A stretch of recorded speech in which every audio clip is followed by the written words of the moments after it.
प्रेमचंद को आप जानते ही अच्छी तरह से। प्रेमचंद के उपन्यासों को 3 श्रेणियों में विभाजित किया जा सकता है। पहली श्रेणी प्रतिज्ञा और वरदान, दूसरी श्रेणी सेवा सदन, निर्मला और गबन, तीसरी श्रेणी प्रेमाश्रम, रंगभूमि, कायाकल्प, कर्मभूमि और गोदान। पहली श्रेणी के उपन्यास आरंभिक काल के हैं। प्रेमचंद के उपन्यासकार व्यक्तित्व की आरंभिक झांकी इनमें मिलती है। दूसरी श्रेणी की रचनाओं में सामाजिक समस्याओं की प्रधानता दी गई है। सेवा सदन में दहेज प्रथा, निर्मला में वृद्धावस्था में दूसरे विवाह, शंका और अविश्वास के दुष्परिणाम और गबन में आभूषण की लालसा और उनके दुष्परिणाम को दिखाया गया है। इन रचनाओं में लेखक की तीव्र पर्यवेक्षक शक्ति का बोध सर्वत्र होता है। उदाहरणार्थ गबन में भय की मनोवृत्ति का अच्छा चित्रण किया गया है। तीसरी श्रेणी की औपन्यासिक रचनाओं में प्रेमचंद एक और रूप के दर्शन होते हैं।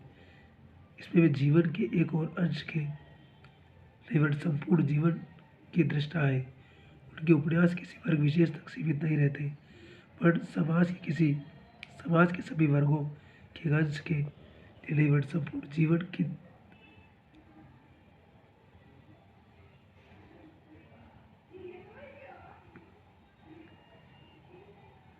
जीवन की दृष्टा है। उनके उपन्यास किसी विशेष वर्ग तक सीमित नहीं रहते, मानव जीवन की अंकित करते हैं।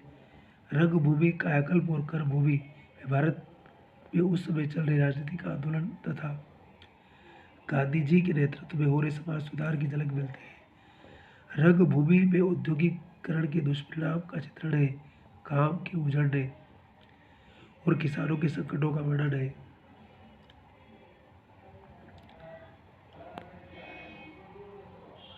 कायाकल्प में हिंदू मुस्लिम एकता के लिए किए गए नए सफल यत्नों का चित्रण है। कर्मभूमि में देशव्यापी सत्याग्रह आंदोलन की कहानी है। प्रेमाश्रम में जमींदारी प्रथा द्वारा कृषक जीवन के शोषण का मार्मिक चित्रण हुआ है। इन सब उपन्यासों में उस युग की सामाजिक, आर्थिक और राजनीतिक परिस्थितियों का प्रतिबिंबन मिलता है। इनमें प्रेमचंद सुधारवादी दिखाई पड़ते हैं। उपन्यास के माध्यम से समाज को सुधारने का यत्न इन रचनाओं में स्पष्ट दिखाई पड़ता है। अतएव इनकी रचनाओं की मुख्य प्रवृत्ति को आदर्श उन्मुख यथार्थवादी कहा गया है। याद रखना, ये शुरुआती दौर है, बाद में फिर वो यथार्थवाद की तरफ आ जाते हैं। गोदान तक आते आते प्रेमचंद की आदर्श उन्मुखता समाप्त हो गई। गोदान प्रेमचंद की सर्वाधिक लोकप्रिय कृति है। संसार की अनेक भाषाओं में इसका अनुवाद हुआ है। जमींदारों और सूदखोरों के द्वारा शोषित किसान अपने परिवार की प्रतिष्ठा को बनाए रखने के लिए किस प्रकार संघर्ष करता हुआ अपने जीवन की बलि दे देता है, इसका मार्मिक चित्रण इस उपन्यास में किया गया है। गोदान को यदि हम प्रेमचंद युगीन भारत का प्रतिनिधि रचना कहे तो अत्युक्ति नहीं होगी, ऐसा कह रहे हैं।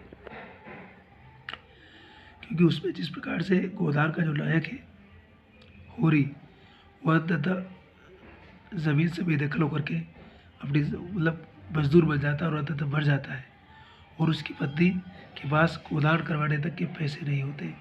इसीलिए शायद प्रेमचंद ने इस उपन्यास का नाम गोदान रखा है। हंसते रहिए, मुस्कुराते रहिए, मस्त रहिए और नेवर गिव अप, हार नहीं मानना है ज़िंदगी में। चलते रहिए, पढ़ते रहिए।